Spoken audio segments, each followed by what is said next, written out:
Sur la ligne de départ de gauche à droite pour les élections municipales à Marseille, Rémi Basali, candidat à Lutte ouvrière, Sébastien Delogu, député et candidat de la France Insoumise, Benoît Payan, le maire sortant, se présente pour un nouveau mandat soutenu par le Parti Socialiste, les écologistes et les communistes, Victor Hugo Espinoza, candidat du parti Écologie au Centre, Martine Vassal, présidente de la métropole ex-Marseille, candidate de la droite et du centre avec le soutien de plusieurs partis, Renaissance, le Modem, Horizon, l'UDI et LR, et enfin le député Franck Alizio, candidat du Rassemblement National avec le soutien de l'UDR. Alors, qui remportera les élections? On fait le point sur le contexte politique local, les enjeux du scrutin, et on va essayer ensemble de deviner qui sera élu maire de Marseille cette année.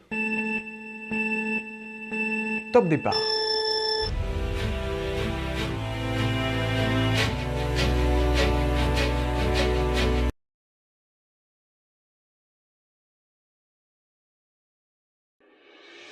En 2020, grand bouleversement dans la cité phocéenne, l'écologiste Michel Rubirola est élu maire de Marseille. Après 25 années de gouvernance à droite, la candidate remporte les élections avec 38,3% au second tour, devant sa concurrente de droite Martine Vassal et le frontiste Stéphane Ravier.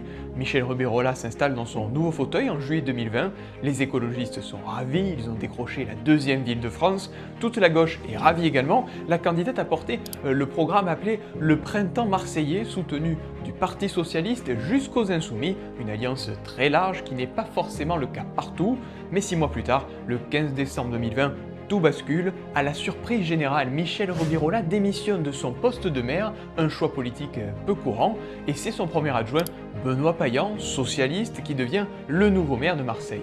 En fait, les deux inversent leur poste. Lui devient maire et Michel Rubirola devient la première adjointe de Benoît Payan.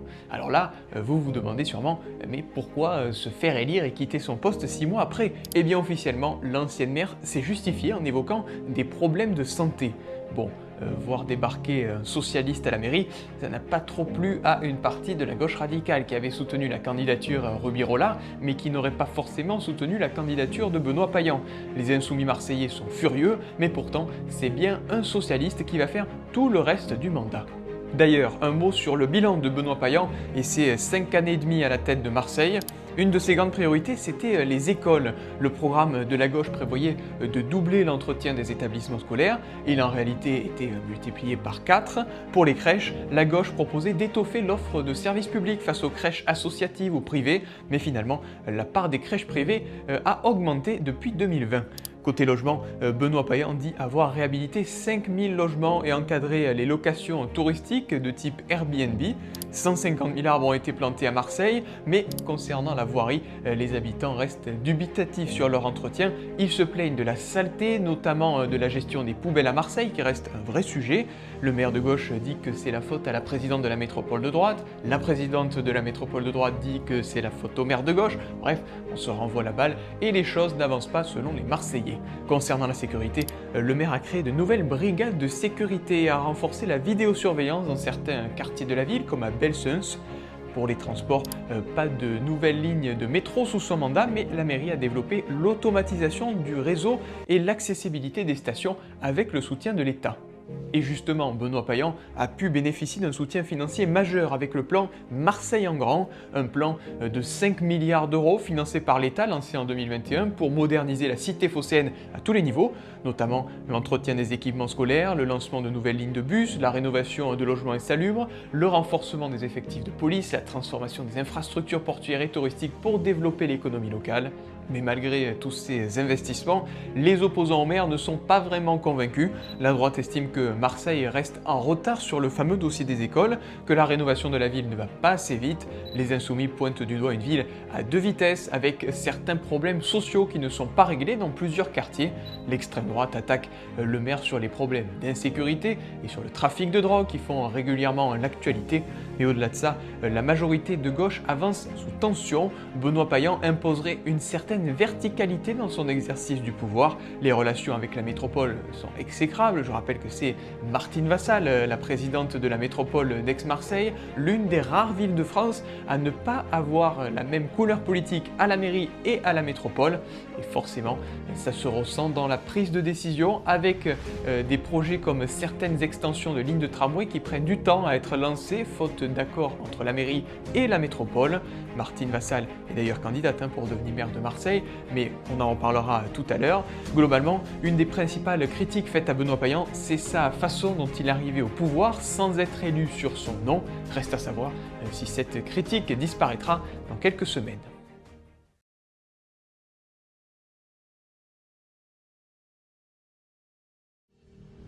Avant de découvrir les principaux candidats et leurs propositions phares pour Marseille, regardons pour qui les Marseillais ont voté lors des dernières élections. Pendant la présidentielle de 2022, le trio de tête loin devant les autres était composé de Jean-Luc Mélenchon avec 31,1%, suivi par Emmanuel Macron à 22,6% et en troisième position Marine Le Pen à 20,9%. Aux européennes en 2024, Jordan Bardella était loin devant, suivi par l'insoumise Manon Aubry. Aux législatives le mois suivant, les 8 circonscriptions marseillaises n'ont pas toutes choisi la même couleur politique.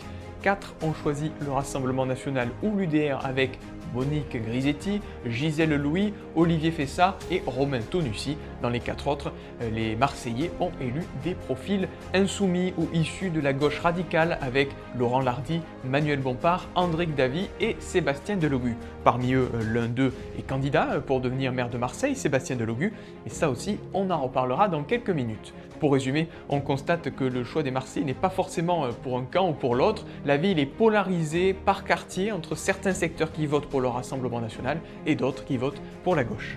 Passons maintenant aux principaux candidats et à leurs propositions clés. Le premier à s'être lancé officiellement, c'est Franck Alizio pour le Rassemblement National. Il est actuellement député des Bouches-du-Rhône, élu en 2022, réélu en 2024. Sa candidature rassemble toute l'extrême droite, de l'UDR, parti d'Éric Ciotti, jusqu'à Reconquête, le mouvement d'Éric Zemmour. Concernant ses propositions, il fait de la sécurité l'une de ses priorités. Il souhaite tripler le nombre de policiers municipaux qui passerait à 2000, doubler le nombre de caméras de vidéosurveillance, installer un poste de police municipale dans chaque arrondissement de Marseille et créer une brigade spécialisée dans la lutte contre le trafic de stupéfiants. Pour les familles, il veut lancer un pass famille Minot Senior pour réserver à certains l'accès à plusieurs plages et parcs de la ville, une mesure pour lutter contre, je cite, le monopole de la racaille.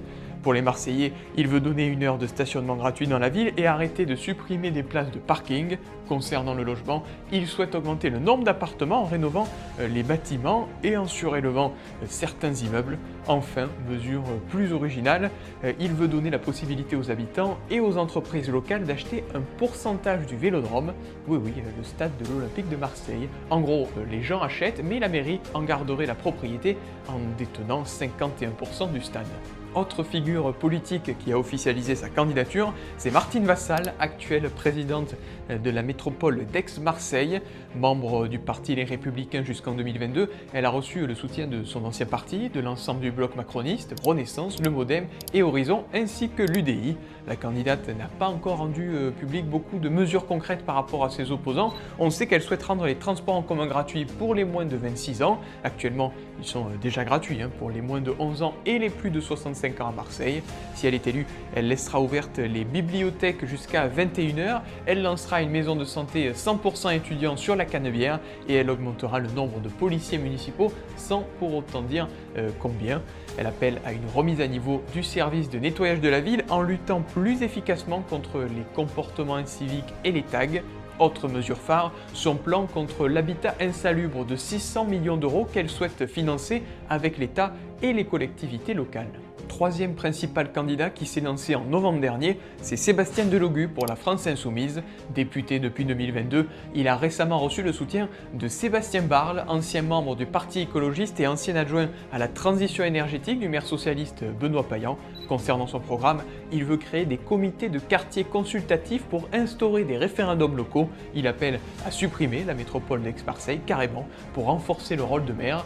Pour les logements, il entend construire 30 000 logements sociaux, contrôler les propriétaires défaillants en gelant les loyers si besoin. Pour les transports, il les rendra gratuits pour les jeunes, les personnes précaires et les chômeurs. Le réseau de bus sera renforcé. Dans la ville, il veut augmenter le niveau de végétalisation pour lutter contre les vagues de chaleur. Il compte accueillir également les personnes vulnérables dans les lieux publics lors des épisodes de canicule pendant l'été. Enfin, dernier candidat qui s'est lancé il y a seulement quelques semaines, c'est Benoît Payan, le maire sortant. Il est soutenu par son ancienne famille politique, le Parti socialiste, mais aussi les écologistes, les communistes et Place Publique. Le maire candidat a déjà fait quelques propositions. S'il est réélu, il créera une mutuelle communale pour améliorer l'accès aux soins de santé. 1000 places supplémentaires d'hébergement d'urgence seront mises en place. Il doublera le nombre de repas gratuits pour les étudiants. Il chiffre son objectif à 200 000 par an. Et pour les enfants dans les cantines, même chose, 15 000 écoliers seront également concernés par ces repas gratuits. Pour les transports, il appelle à une gratuité pour les moins de 26 ans. Il laisse une partie de son programme vide pour favoriser la démocratie participative. Les Marseillais pourront donc faire remonter des idées et des mesures. Reste à savoir si Benoît Payan les mettra en œuvre dans son éventuel second mandat.